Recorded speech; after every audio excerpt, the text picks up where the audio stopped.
तीन बच्चे अब राजनीति में नहीं लगते अच्छे, ये मैं नहीं कह रहा, ये सारी बातें एक दैनिक अखबार में छपे खबर के बाद तमाम चास में चर्चाएं का विषय बन चुका है। चास में इसलिए ये चर्चाएं हो रही है कि चास को लेकर झारखंड के कई ऐसे नगर निगम है जहां पर चुनाव होने वाला है, उसी में एक चास भी है जहां पर चास नगर निगम में चुनाव होने जा रहा है। और साफ तौर पर अखबार में लिखा हुआ है कि तीन बच्चे जिनके भी जीवित हैं वो आने वाले समय में चुनाव नहीं लड़ सकते हैं, चाहे मेयर का हो चाहे वार्ड का हो। इन्हीं मुद्दों पे बात करने के लिए हमारे साथ वरिष्ठ पत्रकार राम नारायण शर्मा है, जिनसे हम लोग जानेंगे कि आखिर सरकार ने ये नियम क्यों निकाला है और कब से निकाला है। शर्मा जी, आपका बहुत स्वागत है।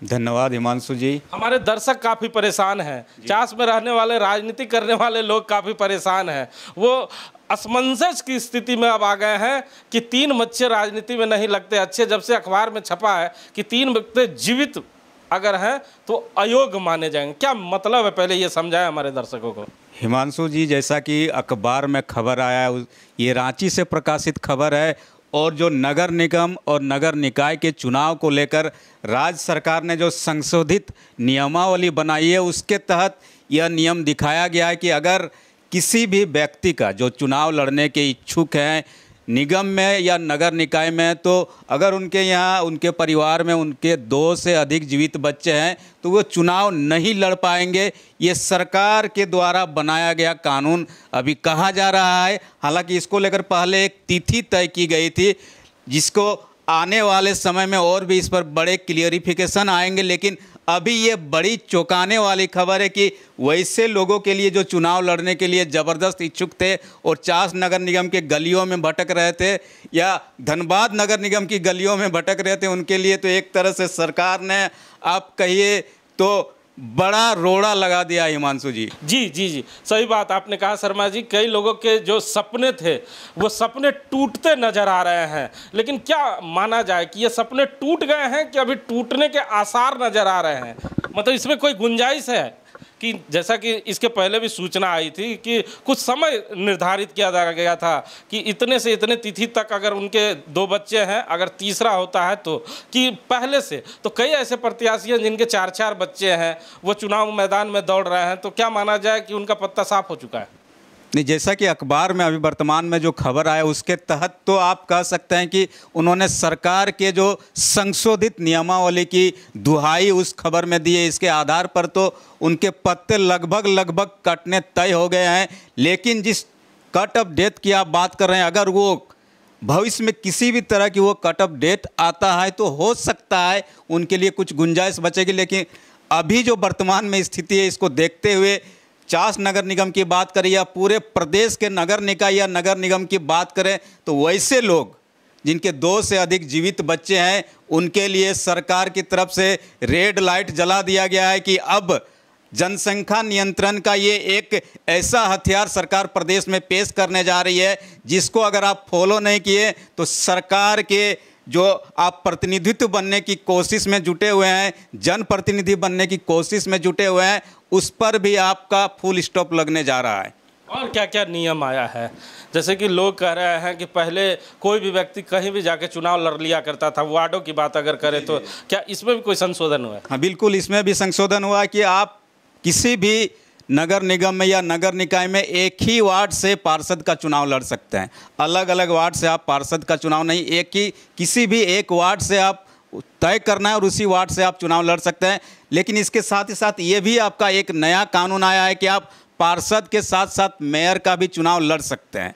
ये विकल्प है, लेकिन पार्षद आपको एक ही जगह से लड़ना है। ये आपको तय करना है कि किस वार्ड से आप लड़ने जा रहे हैं। चूँकि आप उस नगर निगम के किसी भी वार्ड में आप वोटर हैं तो किसी भी वार्ड में लड़ सकते हैं, लेकिन एक ही वार्ड से आपको लड़ने का मौका इस बार के आने वाले चुनाव में आपको मिलने जा रहा है। हिमांशु जी, ये बहुत बड़ी खबर है वैसे लोगों के लिए जो बार बार ये सोचते हैं कि उस वार्ड में भी मेरे, ये आप जानते हैं, समीकरण बैठाते हैं और समीकरण के आधार पर चुनाव लड़ने की कोशिश करते हैं कि इसमें भी प्रत्याशी बन जाते हैं, उसमें भी प्रत्याशी बन जाते हैं, किसी एक ना एक में तो भाग खुल ही जाएगा। एक में तो भाग ही खुल ही जाएगा। लेकिन शर्मा जी, हमारे दर्शक को और कुछ बताएं, क्योंकि काफ़ी दर्शक मुझसे पूछ रहे थे कि हिमांशु जी, इस बार चास का क्षेत्रफल बढ़ा हुआ है, कुछ और क्या वार्डों की संख्या बढ़ेगी, क्या वार्ड बढ़ेंगे, तो क्या वार्ड बढ़ाने की कोई प्रक्रिया है कि किस आधार से मतलब बढ़ाया जाता है? नहीं, अभी जो नए संशोधित इस अखबार की कटिंग के आधार पर मैं बता सकता हूँ, कोई 1 लाख की आबादी पर न्यूनतम 30 वार्ड बनाना है उस क्षेत्र के प्रशासनिक अधिकारियों को।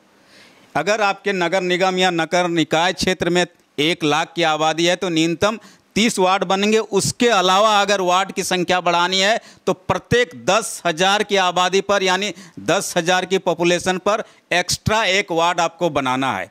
यानी 1 लाख तक आपको 30 वार्ड रहेंगे। उसके अलावा अगर 1,10,000 आपकी जनसंख्या किसी क्षेत्र में है तो 31 वार्ड होंगे हिमांशु जी। इस तरह से पॉपुलेशन के आधार पर ही अब वार्ड का निर्माण होगा। ऐसा नहीं कि आप क्षेत्रीय क्षेत्रफल के आधार पर वार्ड बना दिया जाता था पहले, वो नियम उसमें संशोधन कर दिया गया है। अच्छा, जैसा कि पहले चास में घोषणा हुई थी कि चास जो नगर निगम है इस बार महिलाओं के लिए आरक्षित कर दिया गया है, क्या इसको भी लेके कोई अपडेट आया, चेंज हुआ है, कुछ फेरबदल हुआ है क्या? नहीं, अभी तक तो इसमें कोई अपडेट नहीं आया है। इसमें साफ साफ वही किया गया कि दलगत आधार पर चुनाव नहीं होंगे। सरकार का ये साफ साफ निर्णय है, यानी कि बिना दल के आधार पर चास नगर निगम या किसी भी नगर निगम में चुनाव होंगे और आपको अपने दम खम पर चुनाव लड़ना है और अपने दम खम पर ही चुनाव जीतना होगा। किसी पार्टी का आप सहारा नहीं ले सकते हैं। ये बातें तो अभी पंचायत चुनाव में भी लागू थे। लोगों ने देखा भी कि राजनीतिक दल के जो बड़े नेता थे वो पंचायत में इन्वॉल्व नहीं हुए।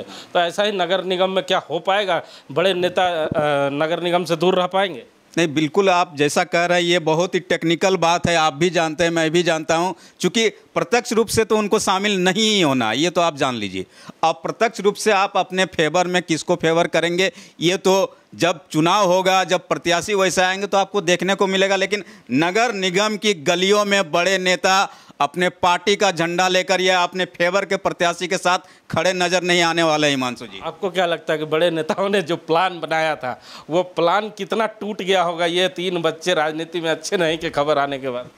नहीं, बड़े नेताओं के लिए तो बहुत बड़ी एक तरह से कहें कि सरकार की तरफ से लाठी चली है और उनके लिए तो एक तरह से कि तुषारापात हुआ है कि सरकार ने ये क्या नियम ला दिया। हालांकि इससे पहले बिहार में पंचायत चुनाव को लेकर इस तरह के नियम लाए गए थे। मैं ये बताने में अभी नहीं समर्थ हो पा रहा हूँ कि वहाँ भी लागू है या नहीं है, लेकिन झारखंड सरकार ने भी उसी को फॉलो किया है और 2 से अधिक जीवित संतान होने पर झारखंड के नगर निकाय या नगर निगम में आप चुनाव नहीं लड़ सकते हैं। तो सुना आपने, 3 बच्चे राजनीति में नहीं लगते अच्छे। अब आने वाले समय में साफ तौर पे जान ले, जो इस समय चास की राजनीति में सक्रिय हैं, अगर उनके 3 बच्चे हैं और वो जीवित हैं तो वो आने वाले चुनाव नगर निगम में भाग नहीं ले सकते हैं। ये सारी बातें हम नहीं कह रहे हैं, ये सारी बातें एक अखबार में छपी हुई तमाम बातें हम आप तक पहुंचा रहे हैं।